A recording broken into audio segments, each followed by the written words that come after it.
Shabbat Shalom. I want to talk today about tough situations. We're all in them from time to time. Life seems to be filled with challenges, and certain periods are very challenging.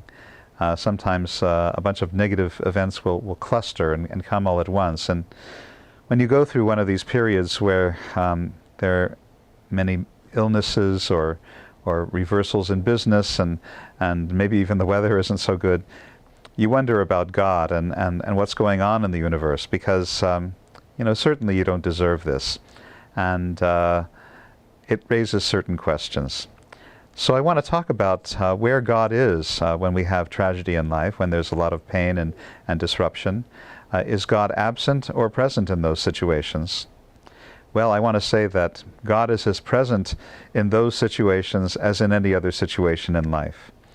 And in fact, it's when we have gaps in stability, when we have gaps in happiness, I think the tendency is to want to look for meaning and the existence of God in those gaps, more than when things are going well, and when we tend to take the fact that things are going well for granted. And so, in looking for God in these tough situations, it's a process of search and questioning and self-doubt and challenge, which I believe in the end ultimately strengthens us.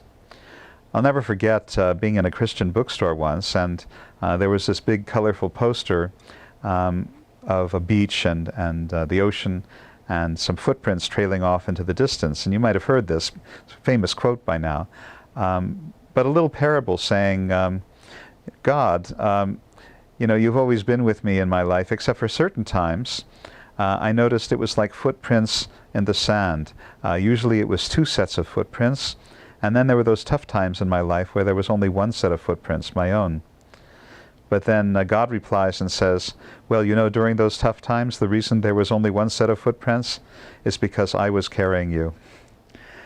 So it's something to think about, that maybe in those tough times, maybe that's where God really has us in His hands more than any other time, and that the experience of being in the hands of God may not be all that pleasant.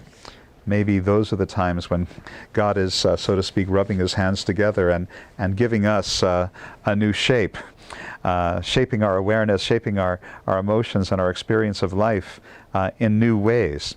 As one of my teachers once put it, maybe we are heartbroken, but the heart is breaking boundaries. The heart is breaking boundaries. And if you want to look at it in a different way, it's like the heart is a kind of wax that, under the influence of intense heat, of emotional upset or tragedy, that wax will melt. But when the heat cools and when the tragedy is able to pass a little bit, and when we're able to get some perspective on the situation, it's as if the wax solidifies, and it solidifies in a new shape. So the heart is transformed in a certain way by tragedy, and hopefully not damaged in the process, but emerging from challenge as a stronger heart, a more flexible heart, a heart which is capable of feeling greater love and compassion for others. So there is purposefulness in the negative things that happen to us. Very difficult to see that at the time, and in certain cases, very difficult to see it even in retrospect. There is a certain mysterious quality always to why things happen the way they do. So this is where faith comes in.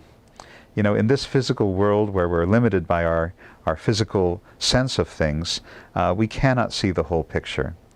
God has a great little teaching that He gives to Moses. Moses wants to see God's face, wants to know everything about God and the way He runs the universe. And God replies, a human being cannot see my face and live. A very clever statement. In other words, as long as we're alive in this world, we're not going to know that whole story. Maybe after we die, maybe then we can see the face of God, and maybe then everything that happens to us and to our friends and family, maybe then it'll look like a coherent picture. But until we get there, I'm a big advocate of faith. Having faith that things are happening the way they need to happen, as awful and as unacceptable as that sometimes is. God is still present, and perhaps when something really bad happens, when we have something like the Holocaust, God, I believe, hides his face. God withdraws from that. Bad action is what drives God from this world. It doesn't mean that God is absent, but God is certainly not as present as he could be. And this brings to mind the teaching of the Kotzker Rebbe, who said, where is God? God is present to the extent that we allow him in. And it's through goodness, through patience, through love, through compassion, through the practice of the mitzvot, that we allow God entrance into our lives and into this world. And the opposite is what drives God away. But for God to be absent, it's entirely impossible.